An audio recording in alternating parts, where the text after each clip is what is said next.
Shalom bien-aimés dans le Seigneur, recevez la paix, la joie de notre Seigneur, de notre Sauveur. Aujourd'hui, nous sommes à l'heure de la connaissance qui libère, à l'heure des questions et réponses.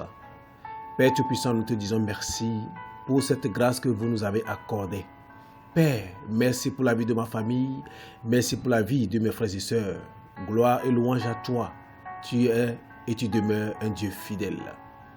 Bien-aimé, la question de ce jour nous a été envoyée par une sœur. Bon, je fais économie de la lecture du haut. Mon copain est un coureur de jupons. J'ai parlé fatigué. Coach, que faire? Mon copain est un coureur de jupons. J'ai parlé fatigué.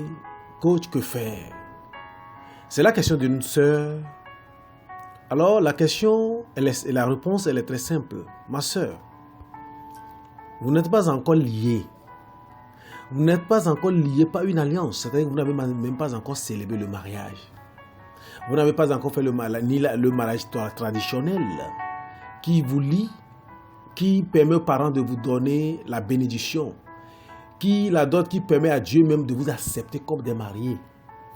Vous ne l'avez même pas encore fait. Le mariage civil qui permet à l'autorité territoriale du pays, de la région, de vous connaître, de vous reconnaître comme des mariés. Vous n'avez même pas encore fait le mariage religieux qui vous consacre maintenant au trône de Dieu. Vous ne l'avez rien fait. Alors tu n'es pas lié à ce garçon. Alors ce que je te donnerai comme conseil, c'est simple. Dis-lui clairement que s'il ne veut pas cesser ça, toi tu partiras.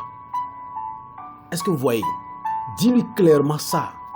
Ne soyez pas comment l'appelle-t-on, des faibles devant l'amour. L'amour doit nous permettre d'exprimer ce que nous pensons, ce que nous avons dans notre cœur. Ayez le courage de le dire. Mon frère, si tu ne veux pas cesser cette vie, notre relation s'arrête.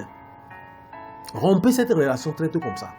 Sinon, bientôt, vous serez en couple et vous allez continuer à nous dire, coach, mon mari est un coureur de jupons. Que faire? Je te dirai, tu ne feras rien, tu vas supporter. Lorsque vous laissez, vous acceptez certains comportements de vos partenaires en tant que copain, copine, sans toutefois chercher à corriger cela avant d'aller au mariage, à l'essentiel, c'est que vous acceptez faire avec ce comportement et donc vous devez faire avec ce comportement si vous êtes marié. Puisque vous savez, le Seigneur vous a permis de découvrir cela en lui. S'il refuse, vous l'abandonnez, c'est simple comme bonjour. Bon, maintenant, un autre problème se pose.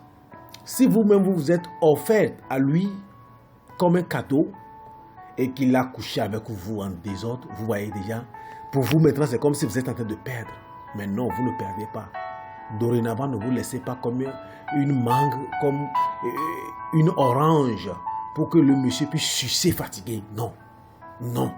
Mesurez tout, contrôlez tout avant de vous abandonner. Un enfant de Dieu se doit du respect. Vous devez d'abord vous respecter afin que les autres vous respectent. Si vous ne vous respectez pas, personne ne peut vous respecter. Et votre prière ne sera même pas exaucée par le Père. Que personne ne vous trompe. La prière ne sera pas exaucée parce que le Seigneur a fait déjà sa part.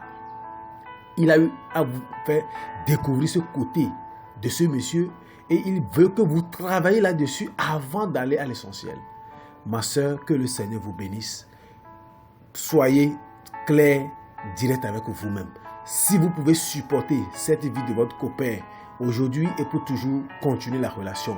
Mais si vous ne pouvez pas accepter vivre avec ce comportement de ce monsieur, rompez. Maintenant, si vous êtes dans une même église, mais allez vers le prêtre, allez vers le pasteur, allez vers votre responsable d'église ou bien votre responsable d'association de votre groupe de prière pour dire voilà ce que il est en train de faire, ce que mon frère est en train de faire, mon copain est en train de faire, voilà ce que ma copine est en train de faire, pour que l'on puisse vous accompagner, que l'on puisse vous aider. Que le nom de Dieu soit avec vous et que sa protection soit sur vous, afin que la lumière de Dieu puisse jaillir sur cet homme pour qu'il puisse abandonner cette mauvaise vie, cette mauvaise pratique. À vous les hommes, nous n'avons pas l'autorisation de mener cette vie de débauche. Nous sommes enfants de Dieu et nous devons du respect respect devant le Dieu, respect devant le Seigneur et les hommes. Que le Seigneur soit avec vous. Votre frère, votre coach, Antoine.